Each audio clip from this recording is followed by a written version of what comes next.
What's up guys, DuArktik here with another Marvel Strike Force video, and in this video we're going to talk about Cosmic Crucible defenses for Season 2.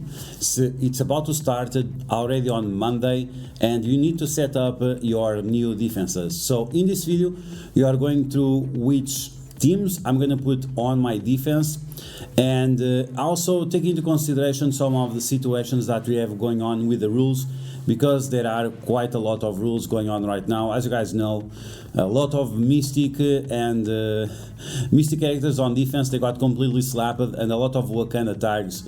So we'll have to wait and see. These recommendations or these teams that I'm going to use are only for the first week, and the reason why it's because we might have some changes after the first few weeks, and we might have to adapt if those teams get easily countered and as we level up different characters. So it's gonna be a broad approach, and first easily approachable for the first few weeks. Anyway, let's get started. As always, if you like the information on this video, make sure you share it with your friends on Facebook and Discord. If you're new to my channel, make sure you subscribe for more Marvel Strike Force content, and make sure you smash that like button.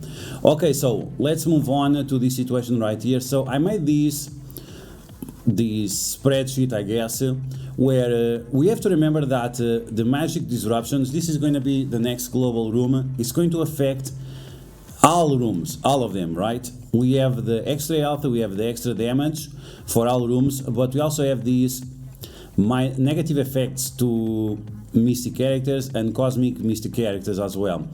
So on top of that, we also have the room 6 that has huge amount of buffs for Wakanda. Then we have the room 5 that has bonuses for Spider-Verse. Then we have the room 4 that has bonuses for the hero mutants, yes. And it's fun it's funny because the name of the room, it's like Revived or something, and it makes sense because they are dead after the season, right? And then we have the room 3. The room 3 is probably the most problematic room because you can put pretty much anything there, and there are a lot of characters that would be great on room 3, like Shang-Chi, low cooldowns, low ultimate cooldown, fast character, and so on. But are you going to use Shang-Chi as a fortifier? Sounds kind of strange to even talk about it or to even mention it. So the best team for this room, for room 3, it's going to be the Rebirth team for sure. The problem is that I don't have big Rebirth, you probably also don't have big Rebirth, so we need to find some other team that is actually useful here, and they can play well with the situation of the room bonuses here, which are, if you have Fortifier, when you use your ultimate, you spread your positive effects, and if you have Striker, you are going to get barrier and gain offense up if you have offense down. So it's a very problematic room. It's something that I think it's going to be Rebirth better with Captain Carter as fortifier, but yeah, it's something that you'll see in the future. The other ones is pretty defined, and some people say that oh, the theory crafting is over.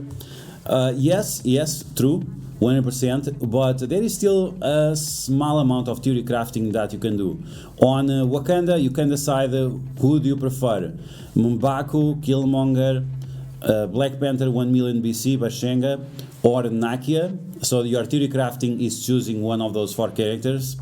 For room 5, you also have some theory crafting. You can decide to take like Dr. Octopus, or Vulture, or Shocker, or maybe Miles, or Scarlet Spider, one of those. So yeah, there is less opportunities to make big theory crafting changes, but you still have minor theory crafting adjustments to your teams. On room 4, I don't think there is any other team that you can use here beyond the Unlimited X-Men, and that's pretty much it. All the other hero mutant teams, they are pretty much trash this season.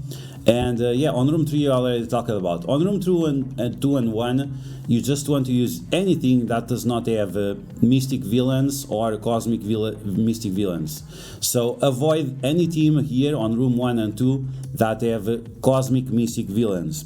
Okay, now let's take a look at the game. Let's take a look at the teams that we got released throughout this year and the things that we could take into consideration. So Web Warriors, room 5, right?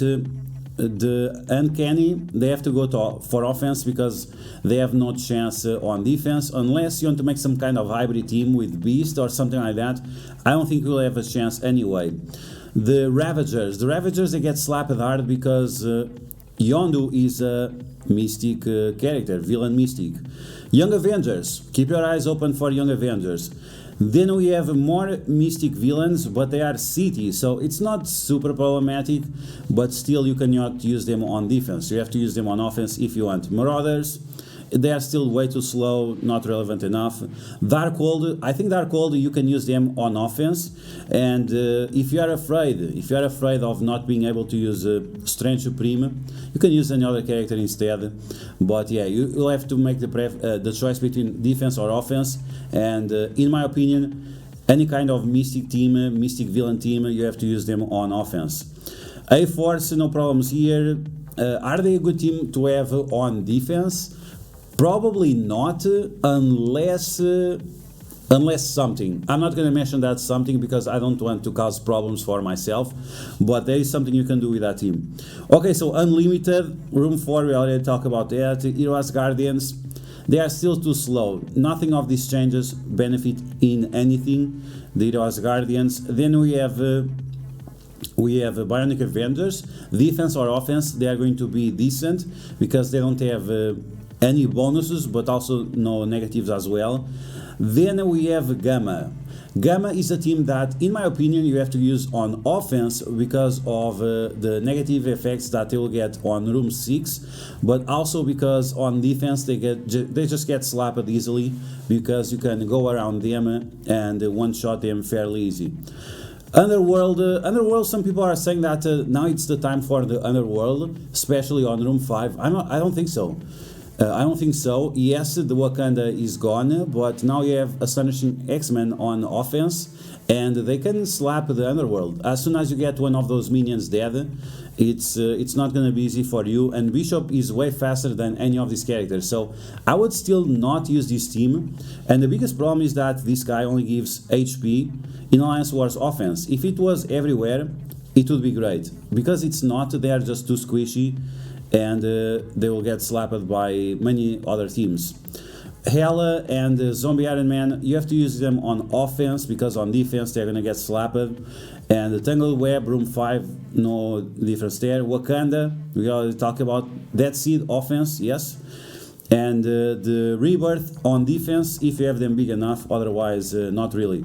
Okay, so those are the teams we have available. Those are the things that we have to take into consideration. So now let's take a look at my defense, and of course I'm not going to tell you how to beat them. Those answers you are going to give me next week, right? Then I'm going to make another of those spreadsheets, and I will share it with only my friends. I'm gonna share it only with my friends. But no, we'll make a spreadsheet as we always make with the different counters, and if you guys want it, you just have to ask me on Discord, and I will share it.